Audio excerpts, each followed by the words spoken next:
आज हम लोग एक केस डिस्कस करेंगे एक बाऊजी का, जो कि एक वृद्ध व्यक्ति हैं और हमारे पास weakness of the lower side of the body लेके आए। सडन ऑनसेट वीकनेस अधिकतर कैसे होता है कि व्यक्ति ठीक ठाक रात में सोया और सुबह अपने घर वालों को बाथरूम के आसपास या बेड के पास ज़मीन पे मिला।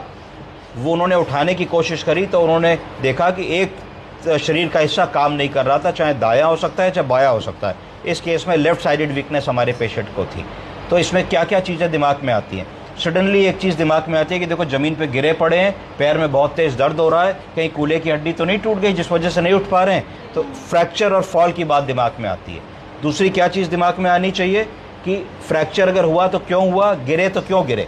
इसलिए गिरे क्योंकि पेशेंट को स्ट्रोक हुआ रात में सोते सोते।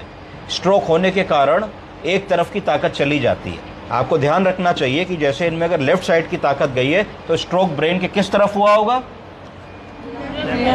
राइट साइड में। जिस तरफ की ताकत जाती है स्ट्रोक उसके अपोजिट साइड में होता है। यानी कि खून का थक्का या ब्लड का क्लॉट जो जमा, जब वो राइट साइड में जमेगा तब left side of the body paralyse हो जाएगी। अब अगर मान लो उनको स्ट्रोक हो गया, स्ट्रोक भी दो प्रकार के हुए। पहला हेमरेजिक स्ट्रोक, कि ब्लड प्रेशर बढ़ा और ब्रेन के right side of the body में ब्लड की वेसल फट गई और वहाँ से ब्लड लीक हो गया और लीक होने के कारण एक बड़ा सा हैमरेज हो गया। तो ब्रेन हैमरेज के कारण भी अपोजिट साइड की वीकनेस हो जाएगी। दूसरा क्या कारण है वीकनेस होने का या स्ट्रोक होने का? दूसरा कारण है कि कोई छोटा सा क्लॉट ब्लड वेसल के अंदर जाके फंस गया।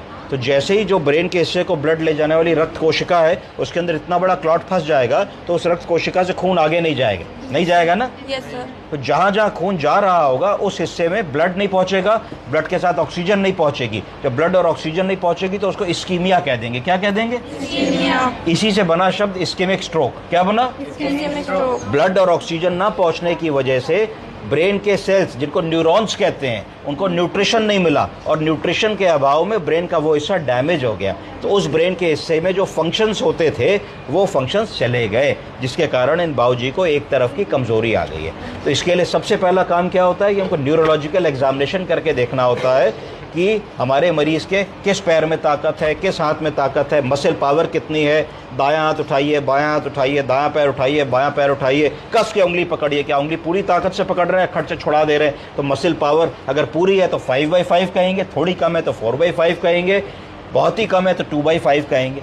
मरीज़ ओरिएंटेड है कि नहीं, नाम बता पा रहा है कि नहीं, प्लेस बता पा रहा है कि नहीं, छोटे सिंपल कैलकुलेशंस कर पा रहा है कि नहीं, 2+2 बता पा रहा है कि नहीं, उसका कॉग्निशन कैसा है, उसका सोच कैसी है, उसका कैलकुलेशन कैसा है, वो कंफ्यूज तो नहीं है, वो ओरिएंटेड है कि नहीं है। इतनी सब चीज़ों का असेसमेंट करना है। फिर जो फॉल हुआ, फॉल किस वजह से हुआ? क्योंकि ये सोए तो ठीक थे, जब ये रात में बाथरूम करने के लिए उठे तो इनको थोड़ी ना पता था कि मुझे स्ट्रोक हो गया है।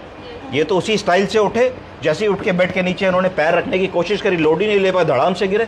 अब उस धड़ाम से गिरने में कई बार सर में चोट लग सकती है तो हेड इंजरी हो सकती है, रीढ़ की हड्डी में चोट लग सकती है तो कोई स्पाइनल फ्रैक्चर है, कोलैप्स हो सकता है, या पैर की हड्डी, हाथ की हड्डी में चोट लग सकती है तो फ्रैक्चर हो सकता है। तो इसलिए ऐसे पेशेंट को कंप्लीट इवैल्यूएशन की ज़रूरत होगी। एक CT स्कैन करना होगा, एग्जामिनेशन करना होगा, पेल्विस का एग्जामिनेशन करना होगा, एक pelvis including both hip joint का एक्सरे करना होगा। इतनी सारी चीज़ें करोगे तो तुमको समझ में आएगा। तीसरी चीज़, गिरे 3 दिन पहले, 3 दिन में 3 छोटे अस्पतालों में गए, वहाँ पे अपने अपने हिसाब से इलाज हुआ, चौथे दिन तुम्हारे पास आए। अब आए तो तुम देख रहे हो थोड़ा खांस रहे हैं, थोड़ा सा बुखार है, थोड़ा सा पल्स बढ़ा हुआ है। तो अब क्या हुआ कि जब ये व्यक्ति बेड रिडन हो गया 3 दिन से, क्या हो गया?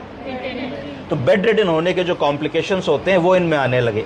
क्या क्या होते हैं बेड रिडन होने के कॉम्प्लिकेशन? कि धीरे धीरे हाथों पैरों का जो ब्लड का सर्कुलेशन है वो रुकने लगता है। क्या होने लगता है? क्लॉग होने लगता है। तो डीप वेन थ्रोम्बोसिस नामक एक कॉम्प्लिकेशन होने लगता है। डीप वेन थ्रोम्बोसिस बोलो। जो वेन बहुत अंदर है, जो दिख नहीं रही है, उसके अंदर ब्लड का थक्का जम जाने से डीप वेन थ्रोम्बोसिस होने लगती है। आदमी लेटा है, चल नहीं रहा है, दौड़ नहीं रहा है, मूव नहीं कर रहा है, पॉटी नहीं जा रहा है, बिस्तर पे लेटा है, तो उसके लंग के 3 लोबों में से खाली अपर लोब एक्सपैंड करेगा। छोटी छोटी सांस ले रहा है, ऐसी नहीं ले रहा, तो तीनों लोब एक्सपैंड नहीं करते, तो लंग के निचले हिस्से सफ़ेद होने लगते हैं। क्या होने लगते हैं? उसको कहते हैं ऑर्थोस्टैटिक निमोनिया।